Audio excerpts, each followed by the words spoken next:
Hello everyone, welcome back to my channel. और आज इस वीडियो के अंदर हम कवर करने वाले हैं मर्चेंटिंग ट्रेड ट्रांजैक्शन। अब ये मर्चेंटिंग ट्रेड ट्रांजैक्शन क्या है? देखो, आपको लास्ट टाइम याद होगा जो हमारा वीडियो का पहला पार्ट था फेमा के इंपोर्ट एक्सपोर्ट रेगुलेशंस का, जो हम रिवीजन कर रहे हैं। बेसिकली रिवीजन क्या, पहली बार ही पढ़ रहे हैं, तो हमने रेगुलेशन नंबर 15 तक आराम से कवर कर लिया था। ठीक है, मैंने आपको बोला था कि हम 16 ऑनवर्ड्स अगले वीडियो में कवर करेंगे। वाई? बिकॉज 16th काफ़ी डिटेल्ड ट्रांजैक्शन है। ठीक है, इसको हमें अच्छे से समझना पड़ेगा। अब ये 16th क्या है? रेगुलेशन नंबर 16 बात करता है मर्चेंटिंग ट्रेड ट्रांजैक्शन के बारे में, राइट। अब आप देखोगे फेमा के अंदर उन्होंने सिंपली लिखा हुआ है a person undertaking merchanting trade in accordance with the foreign trade policy. तो उन्होंने बोला कि मर्चेंटिंग ट्रेड की जो डेफिनेशन है ये आप फॉरेन ट्रेड पॉलिसी से उठा लो।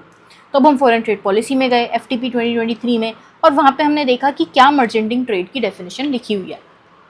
ठीक है, अब इसको सबसे पहले ये चीज़ कवर करने से पहले कि रेगुलेशन नंबर 16 में क्या लिखा है, हमारे लिए बहुत इंपॉर्टेंट हो जाता है समझना कि पहले हम मर्चेंटिंग ट्रेड को समझें कि ये क्या होता है। क्योंकि जब तक हमें ये ट्रांजैक्शन पता नहीं चलेगी इसके लिए क्या कंप्लायंस प्रोसीजर है जो एक इम्पोर्टर या एक्सपोर्टर या एक मर्चेंट को बेसिकली यहाँ पर फॉलो करने पड़ेंगे, वो हमें समझ नहीं आएगा, उनमें हमें क्लैरिटी नहीं आएगी। ठीक है, सो पहले हम ये लॉ रीड नहीं करेंगे। ठीक है, पहले हम समझेंगे कि ये ट्रांजैक्शन है क्या और इसमें आगे बढ़ेंगे, राइट। सो उसके लिए मैंने आपके लिए अलग से नोट्स बनाए हैं, एक्सप्लेनेटरी नोट्स। तो हम आए हैं मर्चेंटिंग ट्रेड ट्रांजैक्शन को समझने। तो सबसे पहले तो हमें समझना पड़ेगा कि ये है क्या। सपोज एक बहुत ही बेसिक सी ट्रांजैक्शन है, आप समझो कि कंट्री ए है, कंट्री बी है और आप हो। तो आप एक मर्चेंट हो बेसिकली। ठीक है, आप क्या करते हो, या मर्चेंट होने से भी पहले आपको पता है कि एक ट्रेडर क्या करता है। कोई भी अगर एक ट्रेडिंग कंसर्न होती है तो वो क्या करती है, वो किसी भी होलसेलर या मैन्युफैक्चरर से सामान खरीदती है और रिटेलर को बेच देती है। या रिटेलर को नहीं बेचती तो भाई वो नॉर्मल कंज्यूमर को बेच देती है, एंड कंज्यूमर को बेच देती है। ठीक है, ये चीज़ बेसिक चीज़ आपको क्लियर हो गया, आई होप। तो वही चीज़ मर्चेंटिंग ट्रेड ट्रांजैक्शन यही चीज़ की बात करता है। तो मर्चेंटिंग ट्रेड ट्रांजैक्शन कहता है कि इंडिया ने सपोज कंट्री ए से कुछ गुड्स परचेज किए, राइट। उसने कंट्री ए से गुड्स परचेज किए तो यहाँ पे उसका परचेजिंग कॉन्ट्रैक्ट है, राइट। और उसने यहाँ से गुड्स परचेज करके इंडियन एंटिटी ने कंट्री बी को गुड्स सेल कर दिए, तो यहाँ पर उसका सेल का कॉन्ट्रैक्ट है, राइट।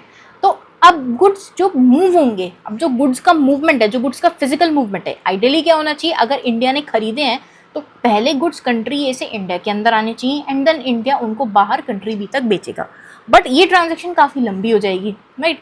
अब हो सकता है कि कंट्री ए से कंट्री बी का रास्ता छोटा हो, तो ये लोग क्या एग्रीमेंट करते हैं, कि इंडिया कहता है कि कंट्री ए मुझे गुड्स बेचने हैं, कंट्री बी में जो ओवरसीज बायर है उसको मुझे गुड्स बेचने हैं। तो आप एक काम करो, आप डायरेक्टली उसको गुड्स पहुंचा दो। ठीक है, गुड्स इंडियन वाटर्स में एंटर ही नहीं होंगे, इंडिया में एंटर ही नहीं होंगे गुड्स, कंट्री ए से डायरेक्ट कंट्री बी तक पहुंच जाएंगे। तो खरीदा मैंने ही, गुड्स को इम्पोर्ट मैंने ही किया, एक्सपोर्ट भी मैं ही कर रही हूँ, बट गुड्स कभी इंडिया में एंटर ही नहीं हुए। ठीक है, सिंपल सीधी सी बात आपको समझ आई। The physical goods bypasses India because वो कंट्री ए से कंट्री बी डायरेक्टली चले जाएंगे बिना इंडिया को क्रॉस किए। एक सिंपल सी बात आपको समझ आएगी। जैसे यहाँ पे लिखा है goods move directly from overseas supplier to the overseas buyer. ठीक है, outward remittances go only to the seller and inward only from the buyer. अब सीधी सी बात है, अगर इंडिया ने यहाँ से गुड्स खरीदे हैं तो यहाँ पर उसका परचेजिंग कॉन्ट्रैक्ट है, तो यहाँ पर उसको आउटवर्ड रेमिटेंस यानी कि कंट्री ए को पेमेंट करनी पड़ेगी, और क्योंकि कंट्री बी को उसने गुड्स बेचे हैं तो इनवर्ड रेमिटेंस यानी कंट्री बी इंडिया को पेमेंट करेगा। Are you getting my point? So अब इसके क्या नोट्स हो सकते हैं कि भाई both buyer and seller are outside India, भाई इंडिया के बाहर हैं। ठीक है, अब ये भी हो सकता है कि कंट्री ए के ही किसी सप्लायर ने कंट्री ए के ही किसी बायर को सामान बेचा हो, तो सिर्फ इसी कंट्री के अंदर भी मूव कर सकते हैं, इसी कंट्री के भी अंदर मूव कर सकते हैं, और विद इन कंट्रीज भी मूव कर सकते हैं, अदर कंट्रीज। ठीक है, तो गुड्स सबसे मेन चीज़ है, गुड्स इंडियन टेरिटोरियल वाटर्स में एंटर ही नहीं होने चाहिए, इंडिया के अंदर आने ही नहीं चाहिए। ठीक है, और जो मर्चेंट होगा वो कोई फैसिलिटेटर या एजेंट या नहीं होगा, बिकॉज अगर वो एजेंट बन जाता है तो फिर उस चीज़ की ट्रांजैक्शन वो डिफरेंट फॉर्म में चली जाएगी। ठीक है, वो एक डिफरेंट तरीके से हम उसको एनालाइज करेंगे। ऑलराइट, बट ये जो नॉट अ फैसिलिटेटर वाली चीज़ है ना,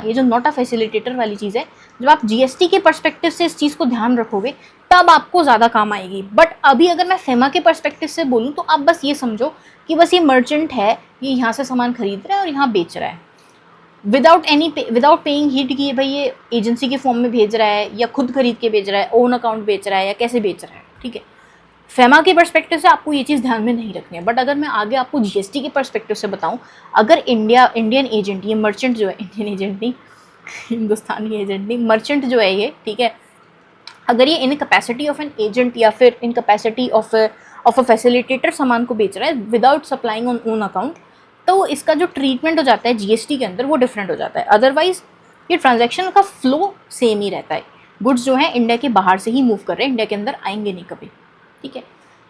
आपने जीएसटी के अंदर हाई सी सेल्स पढ़ा होगा, राइट, हाई सी सेल्स के बारे में कुछ पढ़ा होगा। तो हाई सी सेल्स क्या होता है कि भाई मैंने अगर इंडिया से बाहर गुड्स बेचे, ये इंडिया है सपोज, ठीक है, और ये वाटर्स हैं, ठीक है, मेरे शिप में यहाँ पे गुड्स आ रहे थे, ठीक है, बहुत गंदी ड्राइंग है, प्लीज़ बेयर विद मी, ठीक है, ये शिप है, यहाँ पे से गुड्स आ रहे थे। अब ऐसे मैंने इंडिया में बैठे बैठे एक किसी सप्लायर के, किसी बंदे के साथ, वेंडर के साथ कॉन्ट्रैक्ट कर लिया कि भाई आप जो है ये गुड्स, तो उसने बोला कि भाई आपके जो वो गुड्स आ रहे हैं आप मुझे सेल कर दो। तो मैंने कहा ठीक है, मैंने आपको सेल कर दिया। अभी मेरे गुड्स बाहर वाटर्स के अंदर हैं, तो जैसे ही वो इंडिया में आएंगे, ठीक है, जैसे ही वो पोर्ट पे आएंगे तो आप उन्हें जाके क्लियर करवा लेना, मेरी जिम्मेदारी नहीं है क्लियर करने की, ठीक है। सो हाई सी सेल्स में बेसिकली गुड्स जो होंगे, जो भी आ रहे होंगे, वो क्लियर इंडिया में ही होंगे, वो कंजम्पशन के लिए इंडिया में ही आएंगे, बट हो सकता है उनका बायर कोई और हो, ठीक है, इंडियन भी हो सकता है, बाहर का भी हो सकता है, बट गुड्स इंडिया में क्लियर होंगे। अब ये बात आपको समझ आ रही है। अगर मैं मर्चेंटिंग ट्रेड की डेफिनेशन एक बार रीड करूँ आपके लिए, merchanting trade involves shipment of goods from one foreign country to another foreign country without touching the Indian ports। एक फॉरेन कंट्री से दूसरी फॉरेन कंट्री तक गुड्स पहुंचाने without touching the Indian ports, मतलब इंडिया के अंदर गुड्स नहीं आएंगे। The shipment of goods with in one specific foreign country, मतलब कि एक फॉरेन कंट्री के अंदर ही गुड्स अगर मूव कर रहे हैं, फिजिकल मूवमेंट एक ही फॉरेन कंट्री के अंदर हो रहा है, बट गुड्स इंडिया में एंटर ही नहीं हो रहे, राइट, तो भी ये मर्चेंटिंग ट्रेड की डेफिनेशन के अंदर आ जाता है एज पर मर्चेंटिंग ट्रेड, मतलब FTP, right. Involving Indian intermediary is allowed subject to compliance with RBI guidelines। अब RBI guidelines अपनी फेमा वगैरह के अंदर हो गई, और भी जो गाइडलाइंस होती होंगी, except for goods in CITES and SCOMET. तो साइट्स एंड स्कॉमेट हमारे FTP के अंदर दिया हुआ है। साइट्स हो गया कन्वेंशन और international trade in endangered species, और स्कॉमेट हो गया special chemicals, organisms, material, equipments and technology. So इनका अगर केस है तो इनका डिफरेंट ट्रीटमेंट होगा, ठीक है, इनके लिए अलग RBI गाइडलाइंस होगी, इनके लिए अलग कंप्लायंसेस होंगे, बट नॉर्मल के लिए आपको नॉर्मली अलाउड है चीज़ें, अदर के लिए नॉर्मली अलाउड है। इसमें इसके अंदर इंटरमीडियरी भी आराम से आ जाएगी, ठीक है। इंटरमीडियरी का जो बोल सकते हैं, इंटरमीडियरी का ट्रीटमेंट जीएसटी के अंदर थोड़ा सा डिफरेंट बन जाता है। मतलब इसके लिए दो तरीके से आप चीज़ों को देखोगे, दो तरीके से आपको चीज़ों को देखना है, ठीक है। सबसे पहले हमें देखना है जीएसटी इम्प्लीकेशन अंडर शेड्यूल 3। सबको शेड्यूल 3 पता है कि जिसमें बताया कि कौन क्या सप्लाई नहीं है, राइट। शेड्यूल 3 बताता है कि ये 10-5 चीज़ें हैं और इनमें से क्या चीज़ सप्लाई नहीं है। तो अगर मैं बोलूँ कि एक्सपोर्ट कब होगा, एक्सपोर्ट तब होगा जब मेरे गुड्स इंडिया में आकर इंडिया में होंगे और इंडिया से बाहर जाएंगे, ठीक है। तो अगर इंडिया से मुझे गुड्स को बाहर भेजना है, सबसे पहले मुझे गुड्स को इंडिया में बुलाना पड़ेगा। बट क्या हमारी मर्चेंटिंग ट्रेड के अंदर, ट्रेड ट्रांजेक्शन, क्या कभी गुड्स इंडिया आए? Answer is no. जब कभी गुड्स इंडिया आए नहीं तो बाहर भेजने का सवाल ही नहीं उठता। So no, goods have never entered India. अब ये जो ट्रांसफर हो रहा है, ये हो रहा है non taxable territory to non taxable territory. अब यार ये यूएसए है समझ लो, और ये सिंगापुर है, ठीक है। तो क्या यूएसए में इंडियन जीएसटी लगता है? Answer is no. क्या सिंगापुर में इंडियन जीएसटी लगता है? Answer is no. तो ये क्या हो गई? नॉन टैक्सेबल टेरिटरी हो गई। और नॉन टैक्सेबल टेरिटरी तो नॉन टैक्सेबल टेरिटरी अगर कोई भी सप्लाई होती है और बंदा शायद इंडिया में ही बैठा क्यों ना हो, तो ये जो ट्रांजैक्शन होती है ये आपकी शेड्यूल 3 के अंदर कवर हो जाती है, एंड इसको हम जीएसटी के परव्यू से बाहर रखते हैं। So this is neither a supply of goods nor services. तो क्या जीएसटी एप्लीकेबल होगा? Answer is no. लेकिन अगर इंडियन एंटिटी जो है एज अ फैसिलिटेटर एक्ट कर रही है, एज एन एजेंट एक्ट कर रही है, और जो गुड सप्लाई कर रही है, these are not on own account, वो अपने नाम से सप्लाई नहीं कर रही। सपोज वो कंट्री ए के बिहाफ पे कंट्री बी से कॉन्ट्रैक्ट कर रही है, मतलब इंडिया ने कंट्री ए के साथ कॉन्ट्रैक्ट किया कि इंडिया, कंट्री ये बोलती है कि इंडिया आप एक काम करो, मुझे कंट्री बी को सामान बेचना है, तो क्या आप मेरे बिहाफ पर उनके साथ जाके लाइजन वगैरह करके, उनके साथ कॉन्ट्रैक्चुअल डील्स वगैरह करके उनको बेच सकते हो? तो इंडिया कहता है हाँ हाँ हाँ हाँ, इंडियन एंटिटी कहती है हाँ हाँ ठीक है, हम ऐसा कर देंगे। तो इंडिया और कंट्री ए के साथ एक अलग कॉन्ट्रैक्ट होगा, ठीक है, एजेंसी का, और इंडिया और कंट्री ए के बिहाफ पे इंडियन एंटिटी कंट्री बी को सामान भेज रही होगी, भले से ही चाहे वो कंट्री ए से कंट्री बी डायरेक्ट जा रहा हो, इंडिया में एंटर भी ना हो रहा हो, ठीक है। तो वो जो ट्रांजैक्शन होती है उसमें इंटरमीडिएट ट्रांजैक्शन बोला जाता है उसको। और चलो आगे और इसको अच्छे से डिस्कस करेंगे, बट अभी मैं आपको बता दूं तो इसके लिए क्या होता था ना, पहले एक जो प्लेस ऑफ सप्लाई का आपका सेक्शन नंबर 13 है उसका क्लॉज और उसमें सब क्लॉज बी होता था, ठीक है। ये अभी अप्रैल से इसको वो कर दिया, ओमिट कर दिया। तो इसमें क्या होता था, इससे जो लोकेशन, जो प्लेस ऑफ सप्लाई होती थी वो होती थी लोकेशन ऑफ सप्लायर। तो मतलब अगर मान लो मैंने यहाँ पर अगर मैंने कंट्री ए और इंडिया के साथ कॉन्ट्रैक्ट हुआ, ठीक है, यहाँ पर एजेंसी सर्विस का कॉन्ट्रैक्ट हो रहा है, राइट। तो इंडियन एंटिटी को किस चीज़ की पेमेंट मिलेगी कि भाई इंडियन एंटिटी ने कंट्री बी के साथ कंट्री ए का अरेंजमेंट करवा दिया गुड सेल करने का। तो यहाँ पे मेरी आइडियली देखा जाए तो एक्सपोर्ट और सर्विस हो रही है, बट प्लेस ऑफ सप्लाई के प्रोविजन से क्या होता था, जो मेरी प्लेस ऑफ सप्लाई बनती थी, अगर मुझे एक्सपोर्ट करार करवाना है, एक्सपोर्ट और सर्विस करार करवाना है, तो प्लेस ऑफ सप्लाई मेरी इंडिया के बाहर बैठनी चाहिए। बट 13(8)B के अकॉर्डिंग मेरी place of supply location of supply यानी कि इंडिया ही बैठती थी, तो यानी कि वो मेरा एक्सपोर्ट में काउंट ही नहीं होगा, राइट। तो इसीलिए इसको ओमिट करके हमने इसको बेसिक डेफिनेशन के अंदर डाल दिया जो 13(1) के अंदर है, जहाँ पर प्लेस ऑफ सप्लाई क्या होगी आपकी location of recipient which is in USA, मतलब कंट्री ए, राइट। तो उस बेसिस पर ये zero rated supply of goods बन जाएगा, मतलब zero rated supply of services बन जाएगा, और इस पर आपका जीरो रेटेड के सारे बेनिफिट्स मिलेंगे, यानी कि आप रिफंड भी क्लेम कर सकते हो, अनअक्यूमुलेटेड आईटीसी का, बाकी सारी चीज़ें भी, राइट। अगर मैं कस्टम्स इम्प्लीकेशन की बात करूँ तो देखो जाहिर सी बात है भाई, जब गुड्स कभी एंटर इंडिया हुए ही नहीं तो इंपोर्ट कंसिडर होगा ही नहीं, और इंपोर्ट कंसिडर होगा ही नहीं तो ना बीसीडी लगेगी, ना कस्टम ड्यूटी लगेगी, मतलब, और ना ही आपको आईजीएसटी पे करना पड़ेगा कस्टम ड्यूटी पे, right. So is customs applicable, answer is no. तो अब इसको और अच्छे से समझने के लिए हम एक एग्जाम्पल लेकर आए जिसमें हमने तीनों चीज़ों को कवर किया है, फेमा 2026 को, कस्टम्स को, और साथ के साथ आपका नन्ना मुन्ना प्यारा जीएसटी भी। तो ये आपका सीए फाइनल की आईबीएस की केस स्टडी का एक पार्ट बन सकता है। अब समझो, आप हमेशा ध्यान रखोगे इंडियन ट्रेडर कमर्शियली इन्वॉल्व होना चाहिए, फिजिकली इन्वॉल्व नहीं होना चाहिए, मतलब कि फिजिकल मूवमेंट इंडिया इनिशिएट नहीं कर रही होनी चाहिए, ठीक है, कि गुड्स मान लो इंडिया से बाहर जा रहे हैं, इंडिया के अंदर आ रहे हैं, ये चीज़ नहीं होना चाहिए। बाहर के बाहर फ्लो होना चाहिए, इंडिया सिर्फ कमर्शियली इन्वॉल्व होनी चाहिए, मतलब पैसों के मामले में इन्वॉल्व होनी चाहिए। अब चलो क्वेश्चन देखते हैं। ABC India limited is an Indian company registered in Mumbai, trades electronic components, और इसने 5 अक्टूबर 2026 को कंपोनेंट्स बाय किए हैं यूएसए की एंटिटी से फॉर $800,000, और उसने global tech PTE limited Singapore को बेच दिए हैं $1 मिलियन में। The US supplier ships the goods directly from USA to Singapore, मतलब उसने डायरेक्ट यूएसए से सिंगापुर गुड्स पहुंचवा दिए, गुड्स कभी इंडिया में आए ही नहीं। तो फिजिकल मूवमेंट कहाँ हो रहा है, अगर मैं बात करूँ तो यूएसए और सिंगापुर के मूवमेंट के बीच में फिजिकल मूवमेंट हो रहा है। इंडिया ने यूएसए के साथ परचेज कॉन्ट्रैक्ट किया, ठीक है, और सिंगापुर के साथ सेल का कॉन्ट्रैक्ट किया, और कमर्शियल फ्लो ऑफ ट्रांजैक्शन ये फ्लो हो रहा है, ठीक है। इसके 3 लेग्स हो गए, कमर्शियल ट्रांजैक्शन के फ्लो के 3 लेग्स हो गए, लेग 1, लेग 2, लेग 3, ठीक है। ये वाला जो लेग है ये सिर्फ पैसा रिसीव या पे करेगा, राइट। तो ये आपका पूरा ट्रांजैक्शन का डायग्राम हो गया, ठीक है। इसमें जो ट्रेडिंग मार्जिन उसको मिलेगी क्योंकि इसने 8 लाख में खरीदी और 10 लाख में बेची, यानी कि 2 लाख का प्रॉफिट हो गया उसको।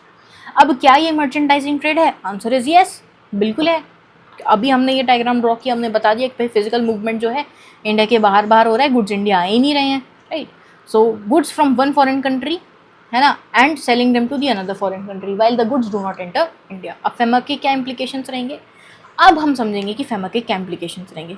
तो जब भी ये वाली ट्रांजेक्शन टेक प्लेस करेगी तो आप देखो इसमें 2 चीज़ें हो रही हैं, ठीक है। एक तो इंडिया को कंट्री ए को कुछ पेमेंट करनी है, राइट, और कंट्री बी से कुछ पेमेंट रिसीव करनी है।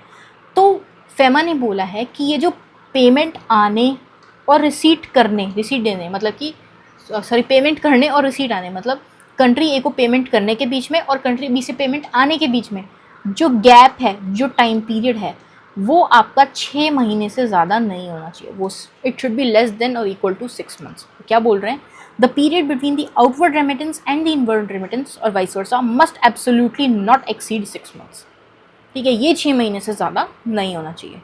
तो भाई फेमा इम्प्लीकेशन यही है।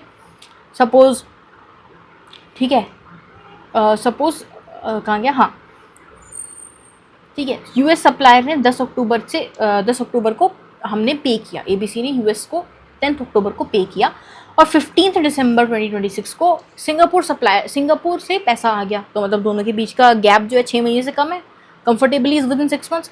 तो यहाँ पे यानी कंप्लायंस हो जाएगी, बट जैसे ये 6 मंथ से ज़्यादा जाएगा तो ये नॉन कंप्लायंस के अंदर आ जाएगा। तो यहीं लिखा है 6 मंथ कंडीशन अंडर 2026 फ्रेमवर्क क्या है, the gap between the outward remittance and the corresponding inward remittance should not exceed 6 months। But जैसे कि हमेशा एडी करता है, वो कुछ जेन्युइन रीजंस के बेसिस पर इसको एक्सटेंड भी कर सकता है, राइट। अब कस्टम्स के क्या इम्प्लीकेशन हो गया, देखो सिंपल सी बात है, कोई इंपोर्ट तो हुआ नहीं, हमने ऊपर ही देख लिया, तो कोई बिल ऑफ एंट्री नहीं लगेगी, कोई बीसीडी नहीं लगेगी, ठीक है। कोई customs levies in India merely because ABC is an Indian trader, ऐसा कोई प्रोविजन नहीं है, right. No customs IGST on import into India, ये भी कुछ नहीं लगेगा, राइट, क्योंकि इंडिया में एंटर ही नहीं हुए तो इम्पोर्ट का तो सवाल ही, मतलब कस्टम्स का तो सवाल ही नहीं बनता। जीएसटी implications क्या होंगे, the fact that ABC is an Indian company does not by itself make the overseas to overseas goods transaction taxable under GST. मैंने आपको बोला कि एबीसी इन्वॉल्व है, तो इसका डायरेक्टली ये मतलब मत निकालना कि ये टैक्सेबल होगी, और ना ही डायरेक्टली ये मतलब निकालना कि ये नॉन टैक्सेबल होगी। दोनों ही चीज़ें आपको ब्लाइंडली नहीं लिखनी है, आपको ट्रांजैक्शन को समझना पड़ेगा। जैसे अगर मैं शेड्यूल 3 की बात करूँ तो गुड्स कहाँ है, नॉन टैक्सेबल टेरिटरी से नॉन टैक्सेबल टेरिटरी तक मूव कर रहे हैं, तो ये क्या है आपका शेड्यूल 3 पैरा 7 के अंदर काउंट होता है, which is neither supply of goods nor supply of service. Therefore ABC को कोई जीएसटी चार्ज करने की जरूरत नहीं है $1 मिलियन पे। The transaction is not treated as a zero rated export, it is outside the scope of supply under schedule 3, ठीक है। अब आउटसाइड जीएसटी ये वाला और जीरो रेटेड एक्सपोर्ट को हमें थोड़ा डिफरेंट करना पड़ेगा। जैसे इंडियन गुड्स हैं और सिंगापुर जा रहे हैं, राइट, तो ये एक्सपोर्ट है और जीरो रेटेड सप्लाई है, बट यूएसए से सिंगापुर जा रहे हैं, बस इंडियन ट्रेडर बीच में है, राइट। गुड्स कभी इंडिया में आए नहीं, तो ये शेड्यूल 3 के अंदर काउंट होगा, neither supply of goods not supply of service. USA से इंडिया जा रहे हैं तो इंपोर्ट हो गया, कस्टम्स इंपोर्ट जीएसटी लगेगी, इंडिया टू इंडिया तो नॉर्मल जीएसटी सप्लाई है। अब अगर इस केस के अंदर ये ट्रांजैक्शन शेड्यूल 3 में कवर हो गई, बट बाकी जितने भी ट्रांजैक्शन परचेजेस जीएसटी करेगा या सेल परचेजेस एबीसी करेगा या सेल एबीसी करेगा, उस पर तो नॉर्मल जीएसटी लगेगा, राइट। इंडियन बैंक चार्जेस अगर हो गए, इंडियन लीगल कंसल्टेंसी हो गई, फॉरेन कंसल्टेंसी हो गई, तो अपना आराम से इनको आरसीएम के अंदर टैक्स पे करना पड़ेगा, राइट, ठीक है। स्कोमेट और साइट्स का मैंने बता दिया था कि उनके अपने अलग रेस्ट्रिक्शंस होते हैं। ऐसा नहीं है कि आप ट्रांजैक्शन कर ही नहीं सकते, कर सकते हो, बट आपको अलग से वो कुछ कंप्लायंसेस करने पड़ेंगे। अब अगर गुड्स मान लो इंडिया एंटर हो गए तो वो आपकी नॉर्मल सेल बन जाएगी, भाई कस्टम्स भी अप्लाई हो जाएगा आप पे, क्योंकि अगर इंडिया एंटर कर गए तो अब इंडिया से एंटर होके आपको बाहर भेजने पड़ेंगे सिंगापुर, तो फिजिकल मूवमेंट अब आप ट्रिगर करवा रहे हो, राइट। अब इंपॉर्टेंट जीएसटी ट्विस्ट क्या है, अगर इंडियन एंटिटी सिर्फ एक एजेंट या फैसिलिटेटर है बिटवीन यूएस एंड सिंगापुर, वो अपने अकाउंट पे कोई खरीद बेच नहीं कर रहा है, वो यूएसए के बिहाफ पर सिंगापुर को सेल कर रहा है, तो उस केस में शेड्यूल 3 नहीं लगेगा। जीएसटी के अंदर ट्रीटमेंट फेमा के अंदर सेम रहेगा, बट जीएसटी के अंदर सेम ट्रीटमेंट नहीं रहेगा। जीएसटी के अंदर शेड्यूल 3 नहीं लगेगा, जीएसटी के अंदर ये सप्लाई ऑफ सर्विस माना जाएगा। कौन सी सर्विस, जो हम यूएसए को दे रहे हैं ऑफ एजेंसी, राइट। तो प्लेस ऑफ सप्लाई इसकी 13(1) से लगेगी, which is location of recipient, that is Singapore. Sorry, Singapore की होगी, लोकेशन ऑफ रेसिपिएंट क्या है, US, alright. Treated as export of service and refund of accumulated ITC allowed. तो यहाँ पर आप ये 12 में पूरी समरी लिखी हुई है कि किस तरीके से आपको चीज़ों को रीड करना है, तो ये आप आराम से देख के चल सकते हो। चीज़ें यहाँ पे जो मतलब 5 स्टेप फ्रेमवर्क, अगर ऐसा कोई क्वेश्चन आता है तो आपको किस तरीके से देख के चलना है। सबसे पहले तो गुड्स कहाँ हैं, ठीक है, फिजिकल लोकेशन इंडिया में है, तो भाई देखो मर्चेंटिंग ट्रेड का सवाल ही नहीं उठता, नॉर्मल एक्सपोर्ट इंपोर्ट के अंदर रहेगी चीज़।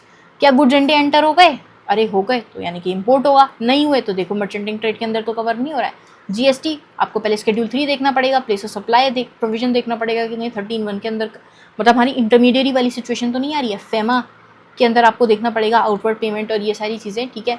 जो 6 मंथ्स वाली कंडीशन है, अगर बेसिक इंपोर्ट एक्सपोर्ट है तो आप उसके अलग से 15 मंथ्स एंड 18 मंथ्स वाली चीज़ देखोगे, बट अगर मर्चेंटिंग ट्रेड है तो आपको 6 महीने का ध्यान रखना पड़ेगा। इनवर्ड एंड आउटवर्ड रेमिटेंसेस के बीच का जो गैप है, स्पेशल कंट्रोल्स भाई एफटीपी कॉमेट साइट्स वाली चीज़ तो नहीं है, तो देखो एप्लीकेबल रेगुलेटरी रिक्वायरमेंट्स कुछ और भी है क्या, ठीक है। इतना ये आपके लिए नहीं आएगा, बट हाँ ऊपर वाला इंपॉर्टेंट है। तो ये आपका मर्चेंटिंग ट्रेड ट्रांजैक्शन हमने पूरा अच्छे तरीके से कवर कर लिया है। आई होप आपको क्लियर होगा। कोई भी अगर डाउट्स है तो आप इस चीज़ से रिलेटेड कोई भी डाउट्स है तो आप कमेंट सेक्शन में पूछ लेना and I will reply to it, right. तो अब लॉ क्या बोलता है, सिंपल सी बात है, the period between outward remittance and inward remittance does not exceed 6 months, ठीक है। Authorised dealer may allow extension of time for the reason satisfied. Outward remittance sent only to the overseas seller and inward remittance only from the overseas buyer, ठीक है। मतलब कि अब country ए और country B के supplier और buyer को ही जाने चाहिए पैसे, बट यहाँ पर एडी फिर खेल लेगा भाई। एडी अगर चाहे तो भाई थर्ड पार्टी से रिसीट और पेमेंट अलाउ कर सकता है, provided he is satisfied with the genuine reasons. फिर डॉक्यूमेंट्स एविडेंसिंग द एमटीटी, ये चीज़ जेन्युइननेस ऑफ ट्रांजैक्शन को इस्टेब्लिश करने के लिए एडी को मांगने पड़ेंगे कुछ डॉक्यूमेंट्स। इसी के बेसिस पर एडी जो है आपकी एंट्रीज को मार्क ऑफ करेगा आईडीपीएमएस और एडीपीएमएस सिस्टम में, और मॉनिटर एंड फॉलोअप करेगा कि वो 6 महीने का गैप फुलफिल हो गया है या नहीं हुआ है। अगर नहीं हुआ है तो फिर देखो भाई एक्सटेंशन जो दिया था आपने उसके अंदर फुलफिल हो गया है या नहीं हो गया है। अगर international trade involving settlement in INR है तो authorise dealer may be guided by extend guidelines जो आरबीआई देगा फ्रॉम टाइम टू टाइम। वो आरबीआई के ऊपर बात है कि आरबीआई एडी को क्या गाइडलाइंस देता है for settlement in Indian rupees.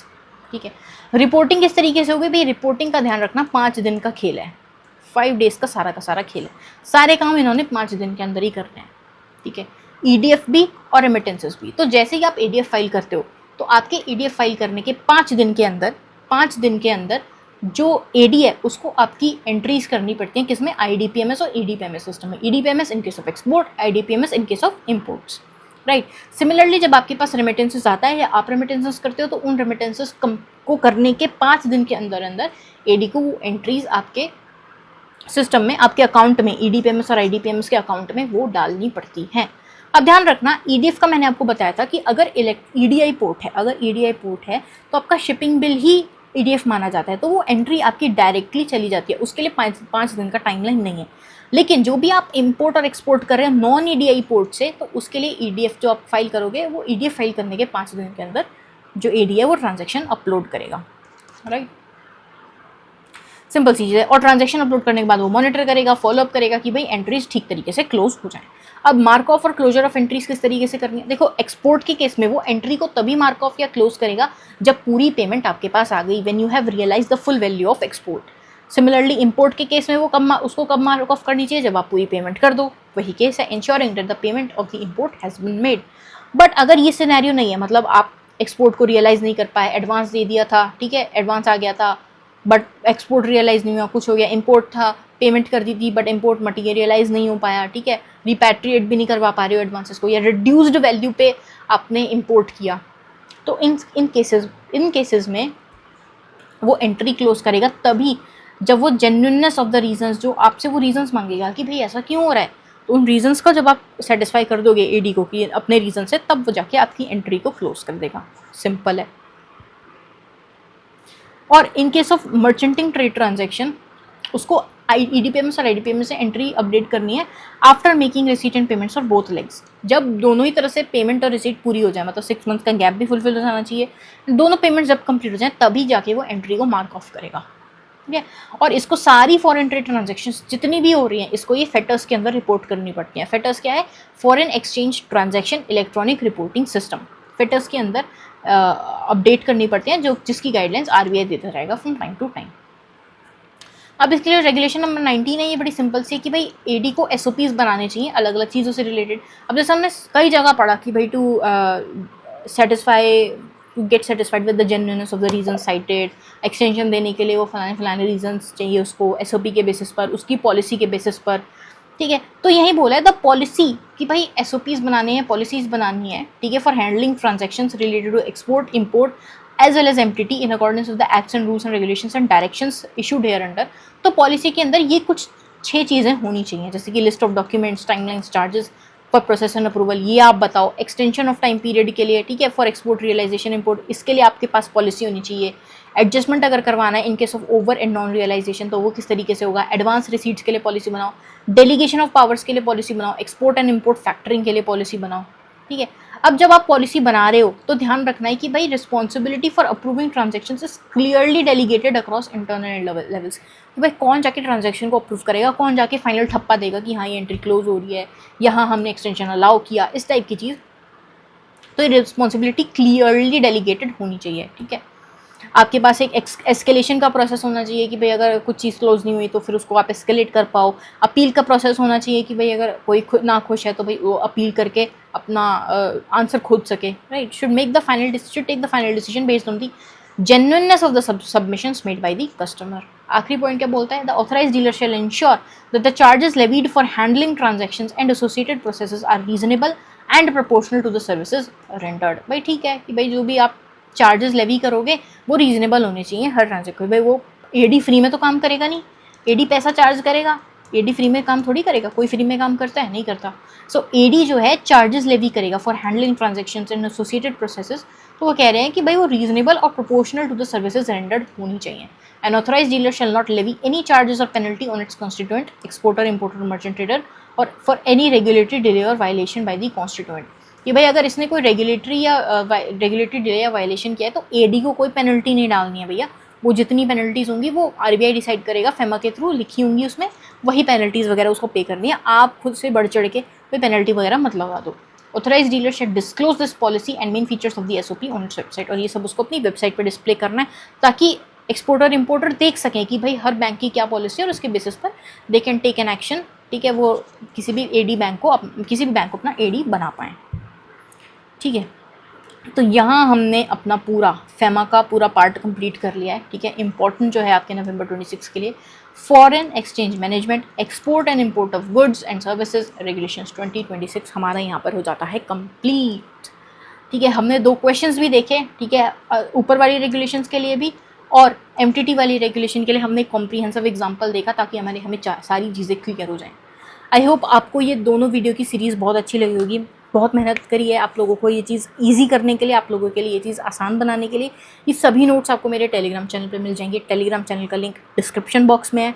ठीक है, आप वहाँ से जाके ये सारी चीज़ें डाउनलोड कर सकते हो।